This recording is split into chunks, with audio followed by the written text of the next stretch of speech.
자, 계속 이어서 이해 차원에서요. 재밌게 이해 차원에서. 자, 하자 담보에 기한 손해배상 청구권을 배웠어요. 그런데 우리가 특정물 매매에서는 이 하자는 계약 성립 당시 하자인데 이 하자에 매도인 즉 채무자 기책 사유가 있으면 뭐 할 수 있죠? 채무 불이행 기한 손해배상 청구권도 행사할 수 있어요. 근데 채무 불이행 기한 손해배상 청구권 기본적으로 채권이에요. 그리고 소멸시효의 대상이에요. 그런데 그러면 그 경우에도 중복 적용됩니까? 그런 표현을 할 수 있지만 그런 표현은 없어요. 만약 채무 불이행에 대한 손해배상 청구권이면 원칙에 따라서 권리를 행사할 수 있는 때부터 10년의 기간이 지나면 소멸시효가 완성된다. 그러니까 지금은 하자 담보입니다. 하자 담보는 기본적으로 제척 기간이에요. 근데 and 대법원 판례가 해석에 의해서 중복 적용된다. 그 이유 실익이니까 뭘까? 제척 기간이 지나지 않았다 하더라도 소멸시효는 10년이 경과돼서 소멸시효가 완성된 경우가 있기 때문에 만약에 그렇게 해석하지 않는다면 50년이 지나든 60년이 지나든 그러한 경우에도 행사할 수 있다는 불합리한 결과가 초래되기 때문에 그렇습니다. 자, 중요합니다. 다음 이번에는 종류물 매매에서의 하자 담보 책임이에요. 지금까지 뭐였죠? 특정물이에요. 특정물은 뭐였습니까? 건물이에요. 몇 번지 위에 건물은 딱 하나예요. 그럼 종류는 뭘까요? 자동차 매매, 뭐 냉장고 매매 같은 거예요. 그게 종류물이에요. 대체 가능한 거. 그런데 종류물 매매에서 하자 담보 책임은 종류물 매매 중에서 특정물 매매로 특정이 가능한 경우예요. 어떤 경우요? 종류물 매매에서 시작했지만 그 후 특정된 경우. 어떤 경우일까요? 자동차요. 우리가 처음에 자동차 매매 계약서를 할 때는 예컨대 그랜저라면 그랜저의 종류예요. 그다음 등급만 정하지 특정시키지 않습니다. 하지만 매도인이 그 물건을 가져와서 영업소에 가져와서 신차를 인도할 때는 어떻게 특정된다는 거예요. 그러한 경우는 어떻게 된다? 특정물 매매 하자 담보 책임이 적용됐습니다. 그게 580조예요. 어떤 내용이었죠? 매수인이 선의 무과실이고 계약의 목적을 달성할 수 없는 경우에는 계약 해제권 행사할 수 있고 기타의 경우에는 손해배상 청구권만 행사할 수 있다가 우리가 배웠던 내용, 그런 내용이 적용되는 거예요. 그런데 이 종류물 매매에서는 이 특정물 매매는 맞는데 그 이전에 종류물이라는 어떤 특성이 있었기 때문에 이 특성을 반영하여 하나의 권리 옵션을 더 추가했어요. 어떤 경우에는 종류물 매매에서 이 종류물 매매가 나중에 특정이 된 경우에 담보 책임에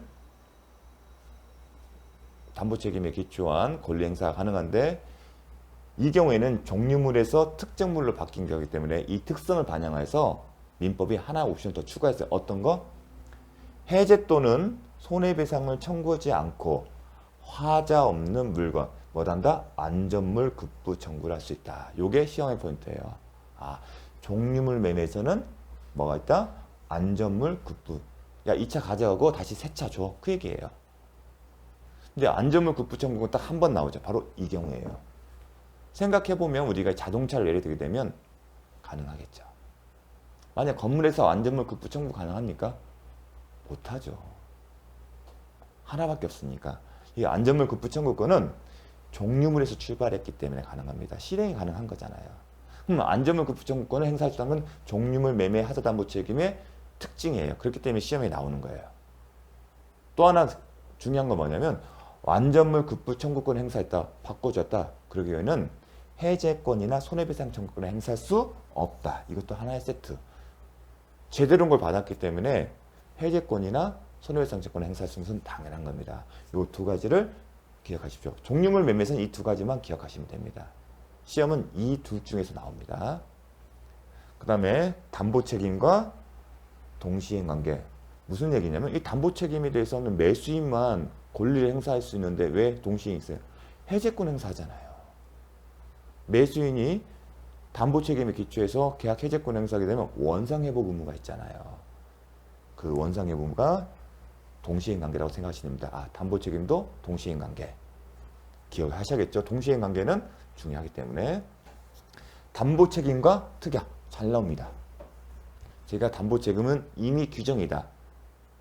따라서 당사자의 합의에 따라서 매도인은 담보채금을 부담하지 않는 내용을 기재할 수 있고 그 약정은 효력이 있다 없다? 효력이 있다. 따라서 매수인이 향후에 하자를 이유로 담보채금을 물을 수 있다? 못한다. 이게 특이해요. 실무에서는 뭐였겠죠? 토지의 경우나 건물을 했을 때 건물의 경우는 건물에 하자가 있다 하더라도 매수인은 매도인에게 담보채금을 묻지 못한다. 또는 토지나 건물에 토지 같은 경우에 측량을 했을 때 면적이 부족하더라도 그게 수량 부족이 이제 쟁점이 될 수도 있겠죠. 그렇다 하더라도 부족분에 대해서 담보책임 청구하지 못한다. 이런 내용을 다 써놓습니다. 방어책으로 매도인 입장에서는. 그게 특약이다. 담보책임과 그 유효하다. 담보책임은 임의규정이다. 임의규정은 제가 강조하죠. 당사자의 합의에 따라서 민법의 규정과 달리 정할 수 있고 그 내용이 효력이 있다는 겁니다. 따라서 담보책임 면제시키는 거요. 가능합니다. 경감, 면제까지 아니라도 좀 줄여주는 거 가능하고요. 가중하는 특약도 원칙적으로 유효합니다. 다만 이게 시험에 잘 나와요. 다만 유효한데 담보책임 면제 특약을 할 때 매도인이 뭐라고요? 면제 특약을 할 때 나 이게 담보책임 벗어난다는 얘기를 할 때 매도인이 알고 고지하지 아니한 사실에 대해서는 설사 담보책임에 대해서 면제 아니면 경감시키는 규정이 있다 하더라도 책임을 면하지 못한다. 이런 단서 조항이 있습니다. 예컨대 건물에 누수가 발생했어요. 이런 경우에요. 자, 이게 확 와닿지가 않을 거예요. 건물이 있어요. 수익형 부동산이 있어요. 수익형 부동산. 그럼 상가겠죠. 상가. 그리고 당연히 임차인들이 존재할 거예요. 임차인들이 존재해요. 그리고 이 수익형 부동산 매매 계약서 매수인이 가졌어요. 근데 장마 때 보니까 뭐예요? 비가 와요. 그리고 자, 매매 계약할 때 담보책임 면제예요. 면제를 했어요. 다 끝났어요. 면제 계약은. 계약서 이게 늘어요. 담보책임을 건물에 하자가 있더라도 매수인은 담보책임을 묻지 않는다. 그렇게 써놨어요. 그런데 계약이 끝나고 이제 몇 개월인가 장마가 됐어요. 그랬더니 갑자기 비가 많이 와서 건물에 누수가 발생하는 거예요. 당연히 매수인 누수가 발생했네? 잔금 치르고 나서 얼마 지나지 않아서 특히 1개월, 2개월, 3개월 만에. 그러면 당연히 매도인한테 얘기를 하죠. 야, 이 건물에 누수가 발생, 이거 하자 있었던 거 아니야? 그러니까 하자에 의해서 나 그러면 목적 달성이 불가능한 경우는 아니지만 이 하자에 따른 누수를 수리하는 데 비용이 한 1억 나온다. 그러면 손해배상 청구 1억을 청구하겠다. 이게 얘기를 해요. 그럼 매도인이 박은하죠. 뭔 소리야? 너랑 나랑 계약서 잘 봐봐. 담보책임 면제. 이 누수는 하자인데 담보책임 면제하기로 했잖아. 그 네가 알아서 하기로 했잖아. 그 얘기를 하겠죠. 그럼 이런 맞는 말이에요. 왜냐하면 면제는 효력이 있기 때문에. 그런데 단서가 있어요. 어떤 경우 매도인이 알고서 고지하지 아니한. 그럼 여기는 이 사례를 들고 가면 매도인이 매매 계약 성립 당시에 이 건물에 하자가 있어서 누수가 발생했다는 사실을 알면서도 이를 매수인에게 고지하지 아니한 경우에는 설사 담보책임 면제가 있다 하더라도 효력이 있다 없다는 겁니다. 이 얘기는 계약 성립 당시에 이 얘기를 한다. 이런 경우에 알고 있었어요. 근데 대부분 알 수가 있어요. 어떻게 이게 인정하냐면 자, 매수인이 이 건물에 누수가 발생하게 되면 누가 먼저 임차인들이 먼저 소유자에게 임대인에게 전화를 해요. 소유자님, 지금 비가 많이 와갖고 누수가 돼요. 빨리 조치 좀 취해주세요. 그럼 매수인이 빨리 와서 채우죠. 이게 어떻게 된 겁니까? 물어봐요. 이게 그러면 또 항상 얘기를 하게 되면 이 얘기가 나와요. 이거 언제부터 이런 일이 발생했어요? 예전에도 이런 일이 발생했어요. 작년에 태풍 왔을 때도 여기 누수 장난 아니었어요. 우리 그때도 예전 소유자인 매도인한테 그 사실 알려서 수리한 적도 있었어요. 그렇게 하게 되면 예전에도 있었던 사실이 아니고 매도인은 알고 있었던 겁니다. 따라서 이 당시에 그런 사실을 알고 있었기 때문에 고지를 했었는데 고지를 안 하고 가만히 있었던 거예요. 그러한 경우에는 알고 있었고 또 매매 계약을 하게 할 때 매수인에게 그러한 사실을 알려주지 않았기 때문에 설사 담보책임 면제특 계약을 들었다 하더라도 효력이 없는 겁니다. 그러면 매도인 입장에서 알고 있는 상태에서 담보책임 면제 받으려면 이 담보책임 면제가 유효하게 되려면 어떻게 하냐 이겁니다. 매매계약 성립 당시 얘기를 합니다. 이 건물 작년에 한번 비가 많이 와서 누수가 발생했어요. 그래서 한 수리비가 얼마 나왔고 이렇게 했었어요. 그때 임차인들 좀 난리가 났었습니다. 그런데 나는 그래서 이 부분을 감안해서 나는 뭐 금액을 조금 깎은 겁니다. 원래는 내가 20억 받고 싶은데 그런 일이 있기 때문에 한 19억 했어요. 그럴 때 할래요? 매수도 제한하는 겁니다. 그러니까 매수인이 좋아요. 대신에 매도인이 이런 얘기죠. 나중에 이런 일이 발생하더라도 책임 나한테 묻지 마세요. 그 얘기를 할 겁니다. 그러한 경우에는 담보책임 면제 효력이 있다 없다? 있다는 거예요.